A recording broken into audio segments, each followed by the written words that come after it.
మేడ్చల్ జిల్లా Boduppal RNS royal meadows colony సుమారు 10,000 కుటుంబాలు వక్ఫ్ బాధితులు రియాజుద్దీన్ అనే వ్యక్తి కంప్లైంట్ తో 2018 నుంచి బోడుపల్లో రిజిస్ట్రేషన్లు నిలిపివేత. అప్పటి నుంచి దిక్కుతోచని స్థితిలో పిల్లల పెళ్లిలు చేయలేక అనేక ఇబ్బందులు ఎదుర్కొంటున్న స్థానిక ప్రజలు వక్ఫ్ భూమి కాదని బాధితులు వాదిస్తున్నారు. రాజకీయ నాయకుల హామీలుగానే మిగిలిపోతున్నాయి. రాష్ట్ర ప్రభుత్వం చొరవ తీసుకొని ఈ సమస్యను తక్షణమే పరిష్కరించాలని వారు ఆవేదన వ్యక్తం చేస్తున్నారు. లేని పక్షంలో పెద్ద ఎత్తున ఆందోళనలకు దిగుతామని హెచ్చరిస్తున్నారు.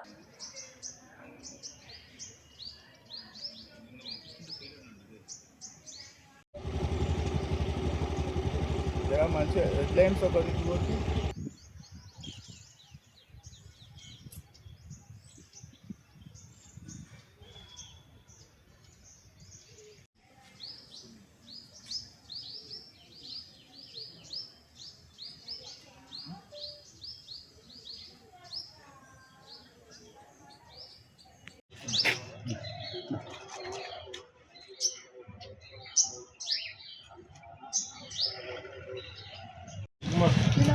రాజా ఒక్క నిమిషం పార్కింగ్ ఇక్కడ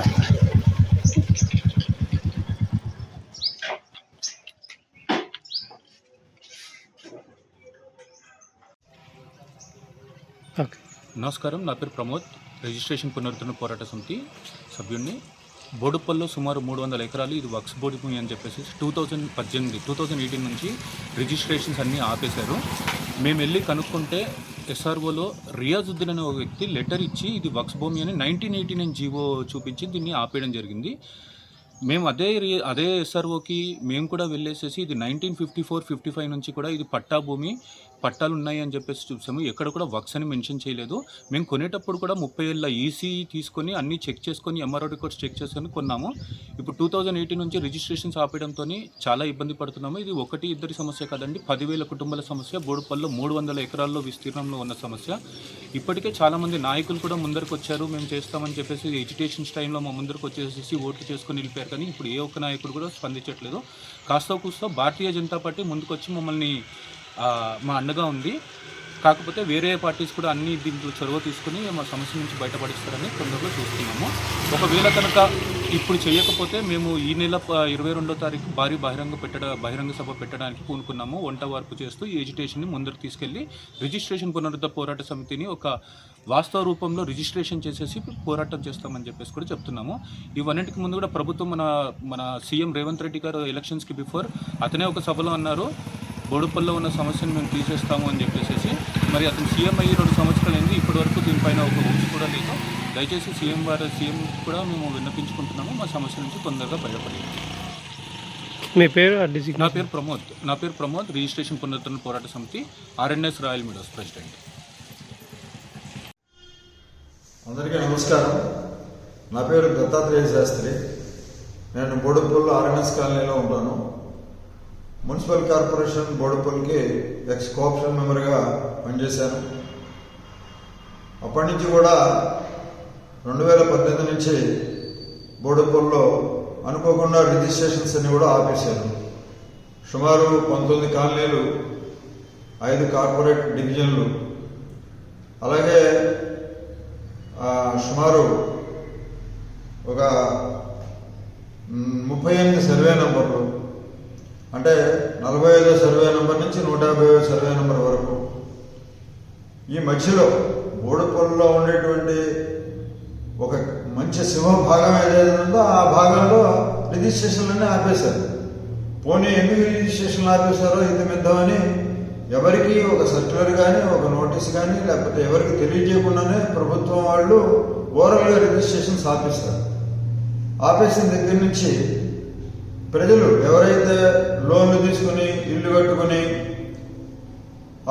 ఈఎంఐస్ కడుతూ, ఆ తర్వాత నేను కోఆప్షన్ మెంబర్గా మున్సిపల్ కార్పొరేషన్లో ఉండి అనేక రెజల్యూషన్స్ పాస్ చేసి గవర్నమెంట్ కూడా పంపించాం. బీఆర్ఎస్ ప్రభుత్వం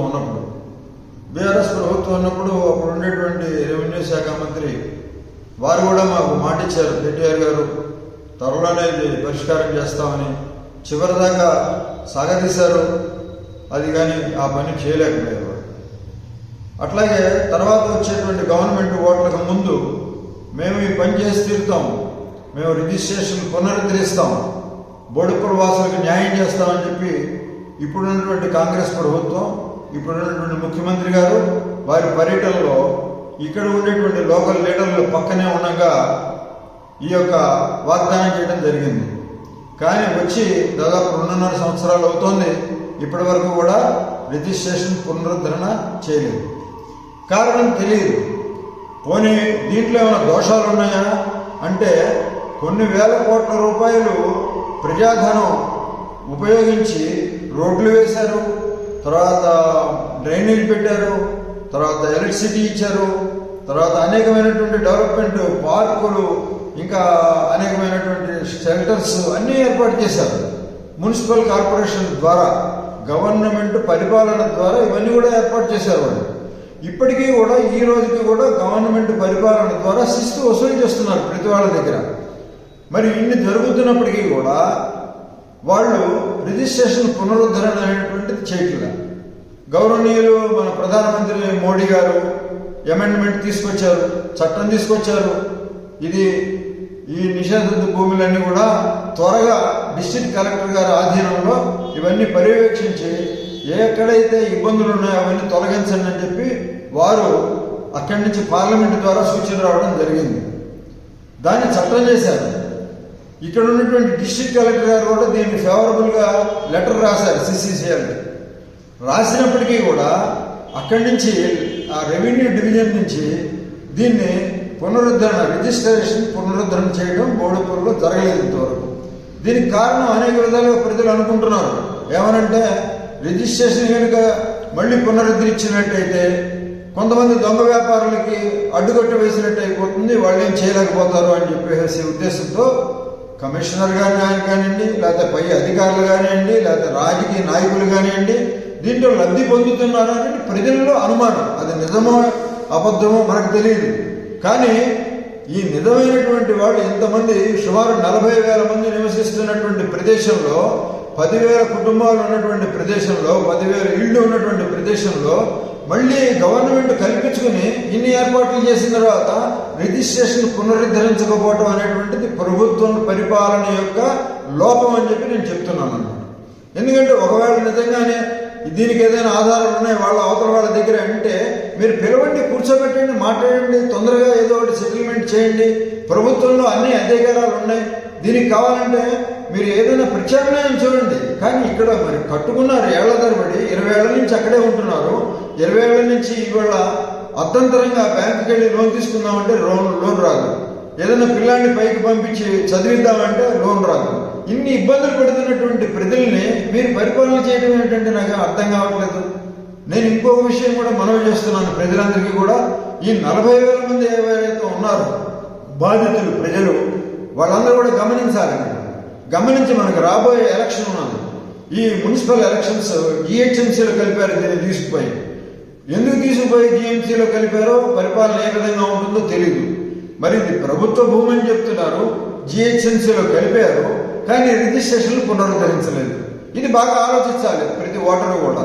ఎందుకంటే రాబోయే ఎలక్షన్లో ఎవరైతే ఈ కాంగ్రెస్ ప్రభుత్వం మనకు వాగ్దానం చేసిందో వాళ్ళు రిజిస్ట్రేషన్ పునరుద్ధరించకపోతే మనందరం కూడా 40,000 మంది కట్టగట్టుకుని వాళ్ళకి బుద్ధి చెప్పాల్సినటువంటి అవసరం ఉన్నది.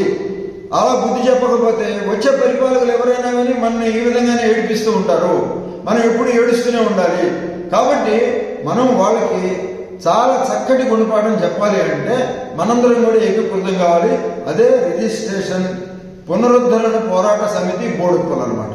ఈ రిజిస్ట్రేషన్ పునరుద్ధరణ పోరాట సమితి బోడుప్పలు ఏర్పడదే దీనికోసం.